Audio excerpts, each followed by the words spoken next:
Shalom anak-anak sekalian. Hari ini kita akan belajar tentang mapel agama Kristen. Dan perkenalkan, nama Bapak adalah Agus Manurang. Dan Pak Agus mengajar memakai buku K13 yang terbaru dari anjuran pemerintah. Sebelumnya kita akan berdoa. Terima kasih buat anugerah-Mu bagi kami Tuhan. Sebentar kami memulai mapel kami, biar Tuhan yang memberkati hamba-Mu dan anak-anak didik kami. Berikan mereka hikmat, kepintaran daripada Tuhan. Dalam nama Tuhan Yesus sama-sama berkata, amin. Kali ini kita akan belajar bab 7, belajar dari para martir. Ya, kita landasi mapel kita ini, kita ambil dari Matius 24 ayat 8 sampai dengan ayat yang ke-13.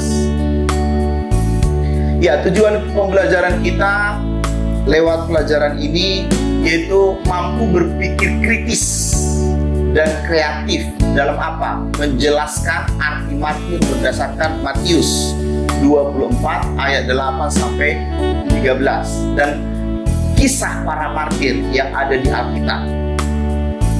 Terus yang kedua, menggenapi sikap hidup beriman belajar dari para martir. Apa yang kamu dapat dari para mereka? Terus ketiga, mendeskripsikan kisah para martir dalam kehidupan kita. 4, menumbuhkan sikap meyakini hidup sebagai orang beriman dengan cara belajar dari para martir berdasarkan Matius 24 ayat 8 sampai 13 tadi. Menjadi teladan dalam hidup beriman belajar dari para martir berdasarkan Matius 24 ayat 8 sampai 13. Ya, Matius 24 ayat 8 sampai 13 berkata, akan tetapi semuanya itu barulah permulaan penderitaan menjelang zaman baru. Pada waktu itu kamu akan diserahkan dan disiksa, dan kamu akan dibunuh dan akan dibenci semua bangsa oleh karena namaku, kata Tuhan. Dan banyak orang akan murtad dan mereka akan saling menyerahkan dan saling membenci. Banyak nabi-nabi palsu yang muncul dan menyesatkan banyak orang. Dan karena makin bertambahnya kedurhakaan, maka kasih kebanyakan orang akan menjadi ingin. Ingat, tetapi orang yang bertahan sampai pada kesudahannya akan selamat. Orang yang bertahan sampai kesudahannya akan selamat. Mungkin anak-anak pernah mendengar yang namanya istilah mati syahid atau martir. Martir itu berasal dari bahasa Yunani. Dari bahasa Yunani artinya martur. Apa artinya martur? Saksi. Jadi martir artinya orang yang mati karena mempertahankan imannya dan percayanya dalam saksi kebenaran kepada Tuhan. Walaupun ada ancaman, bahkan nyawa menjadi taruhannya. Mungkin banyak hal yang berharga dalam hidupmu. Anak-anak, apa yang paling berharga dalam hidupmu? Baik itu barang, teman, hobi, prestasi, dan lain-lain sebagainya. Kamu rela berkorban untuk mencapai semuanya itu. Tapi, pernahkah kamu berpikir bahwa seberapa berharganya hidupmu, hidupnya Pak Agus di hadapan Tuhan? Kita pernah nggak berpikir seperti itu? Atau kita sibuk dengan hobi kita yang lain? Coba kalau kita belajar dari Alkitab, dari buku panduan kita juga, kita belajar dari kisah para martir yang terdapat di dalam buku kita K13. Yang pertama adalah ada yang bernama Polikarpus. Polikarpus adalah murid Yohanes, murid Tuhan Yesus yang melayani di mana? Di kota Smyrna. Sekarang lazimnya Turki sebagai seorang uskup. Dia hidup di zaman Kaisar Romawi Marcus Aurelius Antonius 162 sampai 180 Masehi, di mana sejarah mencatat bahwa di masa pemerintahan Markus terjadi penganiayaan terhadap orang-orang Kristen. Terus Polikarpus ikut tertangkap dan dibakar hidup-hidup. Bayangkan, Polikarpus ditangkap, dibakar hidup-hidup. Di tengah pasar lagi. Dia tewas sebagai seorang apa? Martir bagi Kristus di usia 87 tahun. Ngeri nggak anak-anak? Yang kedua, ada yang namanya John Wesley. John Wesley ini lahir di sebuah desa kecil di Yorkshire, Inggris tahun 1325. dan menempuh studinya teologinya di Universitas Oxford.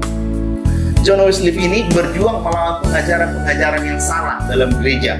Pada saat itu ada ajaran-ajaran yang tidak sehat dalam gereja.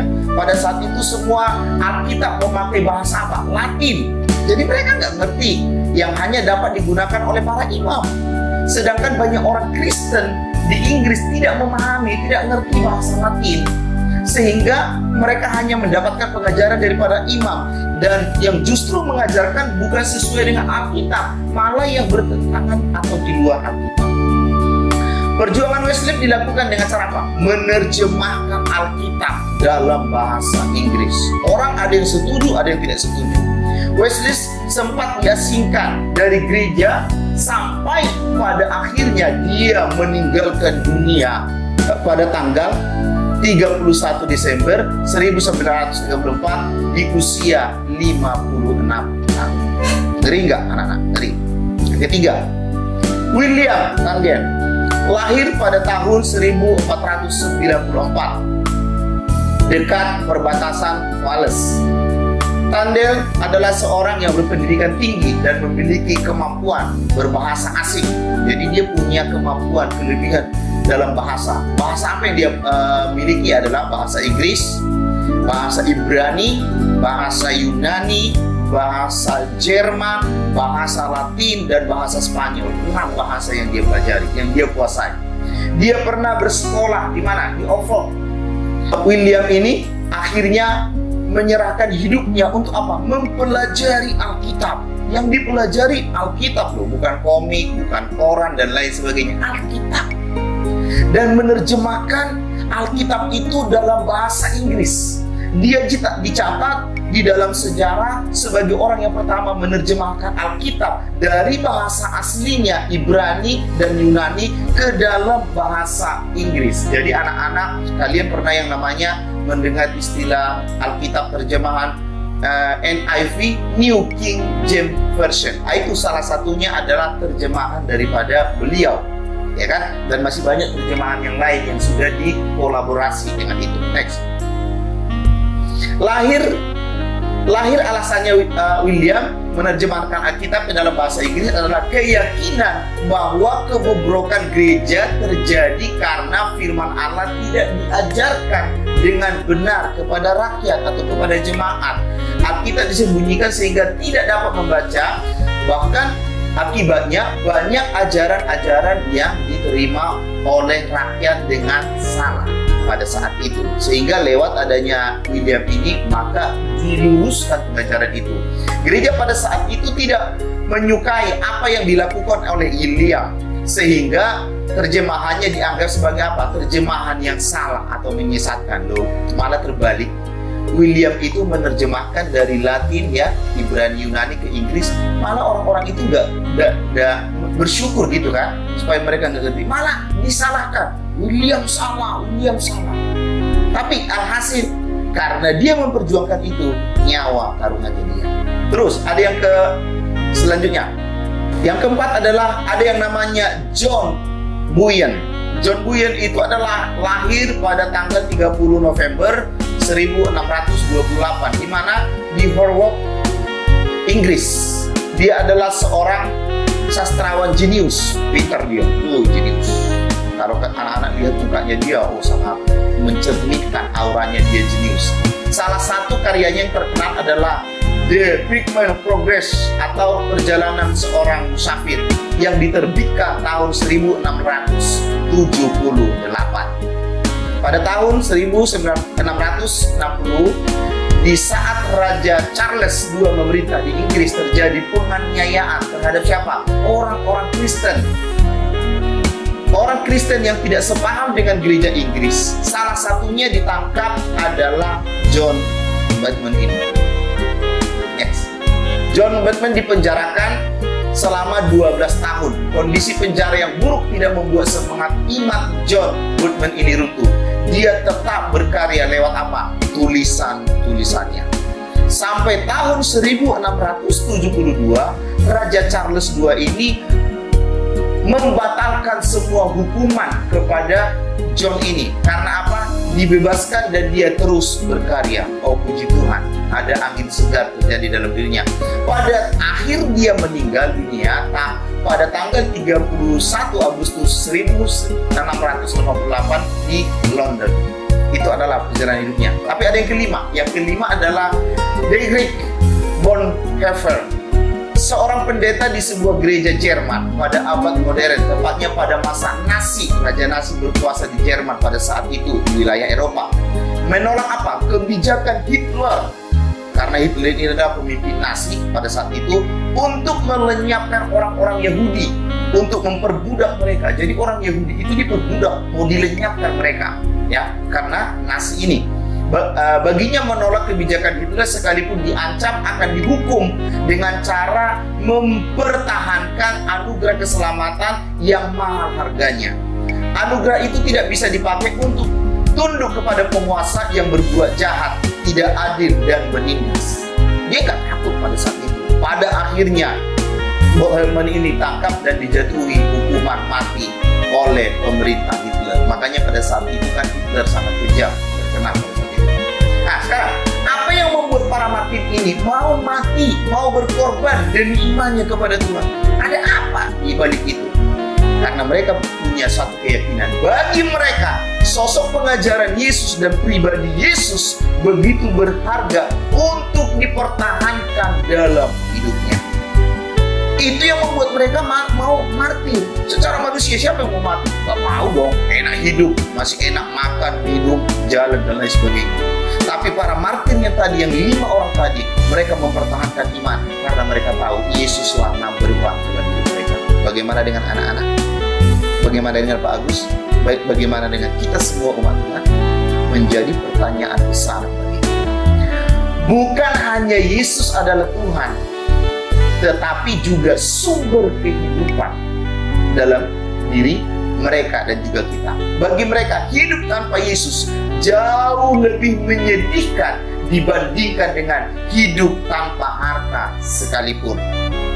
Bagi mereka, Yesus number one, yang lain mengikuti. Ya, anak-anak, materi kita sudah selesai. Tiba saatnya Pak Agus akan memberikan satu rangkuman untuk anak-anak supaya lebih memahami tentang martir yang sesungguhnya. Bagi para martir, Kristus dan teladan pengajarannya adalah hal yang sangat paling esensial, paling berharga, dan paling number one. Oleh karenanya, banyak para martir yang berjuang demi imannya dan kebenaran kepada firman Tuhan itu sendiri. Dan mereka rela berkorban untuk siapa? Untuk Tuhan itu sendiri. Makanya Filipi 1 ayat 21 berkata seperti ini.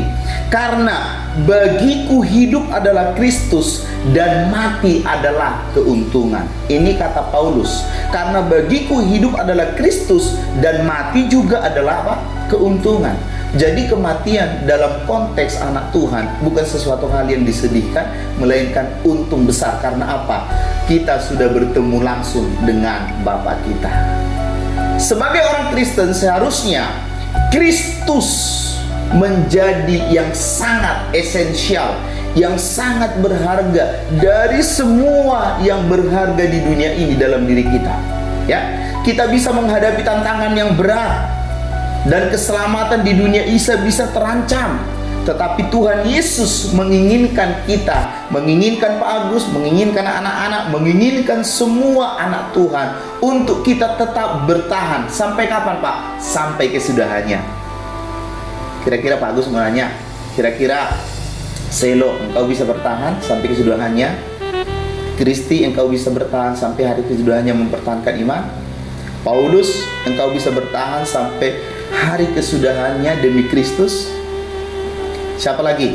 Steve, engkau bisa bertahan mempertahankan imanmu kepada Tuhan sampai hari kesudahannya?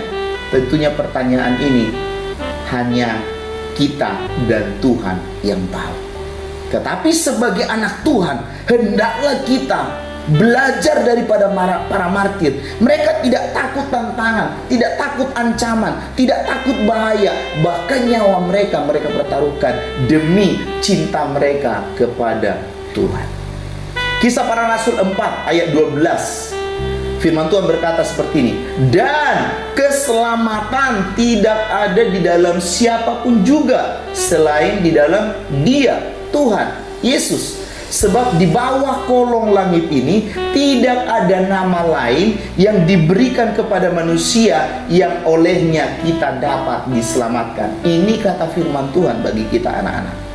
Jadi keselamatan itu ada di dalam Yesus, dan keselamatan itu Yesus sendiri, dan Yesus sudah datang menawarkan dirinya untuk anak-anak dan Pak Agus dan untuk kita semua. Menjadi pertanyaan, maukah engkau diselamatkan? Maukah engkau mengiring Yesus? Maukah engkau percaya hidup sungguh-sungguh kepada Yesus? Atau engkau mau bilang nih, Pak, yang penting saya hidup sakar PDW, lepas kontrol? Tidak bisa. Kita sebagai anak Tuhan, pedoman kita adalah firman, teladan kita adalah Yesus. Jadi seberapa banyak engkau memperkatakan, merenungkan, membaca firman, sebanyak itulah engkau meneladani kehidupan pribadi Yesus itu sendiri. Seberapa banyak engkau membaca buku-buku rohani tentang martir, sebanyak itulah engkau dikuatkan lewat iman, belajar dari para martir. Jadi dari sini anak-anak, coba engkau renungkan, dari pelajaran martir ini, sudahkah engkau siap berkata kepada Tuhan, aku mencintai Tuhan selama umur hidup saya? Perenungan yang sangat dalam, sederhana bagi kita. Kita telah belajar dari para martir. Sekarang, ambil satu kesimpulan. Tidak ada kata terlambat, tidak ada kata malu, tidak ada kata menunda, tapi yang ada adalah kata sekarang. Saya mau hidup sungguh-sungguh mencintai Tuhan seperti para martir yang ada di dalam firman Tuhan. Amin, anak-anak. Tapi Pak Agus yakin kalian pasti bisa. Karena apa? Ada Roh Kudus yang menolong kalian. Ya, sebelum kita akhiri mapel kita ini, Pak Agus memberikan satu tugas untuk anak-anak. Kalian bisa mengumpul dan kumpulkan nanti kepada Bapak Ibu Guru yang mengajar kalian. Bisa lewat Japri, bisa lewat grup dan lain sebagainya. Nanti hubungi Bapak Ibu Guru ya. Yang pertama, menurut Anda, apa artinya Yesus segalanya bagiku? Sekali lagi, menurutmu apa artinya Yesus segalanya bagiku? Yang kedua, kira-kira apa yang Anda lakukan kepada Yesus bukti engkau mengasihi Dia? Nah, kan gampang. Orang jatuh cinta, kalau dia jatuh cinta dengan seseorang, pasti dia membuktikan, aku cinta engkau. Itu apa? Ayo kita jalan-jalan, kamu tak kasih kado. Itu buktinya. Nah sekarang, apa buktinya kamu mencintai Yesus? Buktinya itu dari hidupmu apa? Yang ketiga, Pak Agus kasih 3 aja. Coba tuliskan beberapa hal yang menjadikan Kristus begitu berharga dalam hidupmu. Tuliskan itu. Kenapa Kristus itu sangat berharga? Kamu tuliskan sehingga itu menjadi bekal dalam hidupmu dalam mengiring Tuhan. Sampai di sini anak-anak, sebelum kita akhiri mapel kita, Pak Agus mau mengajak kalian untuk kita merenungkan kebaikan Tuhan lewat pujian ini. Pak Agus akan mengajak kalian untuk bernyanyi kepada Tuhan. Lewat pujian ini, coba selidiki hidupmu. Apakah engkau sungguh-sungguh mengasihi Tuhan? Atau separuh mengasihi Tuhan? Atau sama sekali engkau tidak mengasihi Tuhan? Mungkin engkau mengasihi yang lain lebih daripada Tuhan. Tapi lewat mapel kita hari ini, biarlah pujian ini menyadarkan engkau sehingga hidupmu semakin hari mengasihi dan mencintai Tuhan. Selidiki aku, lihat hatiku, apakah sungguh mengasihi Yesus? Kau yang Maha Tahu dan menilai hidupku, tak ada yang tersembunyi bagimu. Aku lihat kebaikanmu yang tak pernah habis di hidupku. Berjuang sampai akhirnya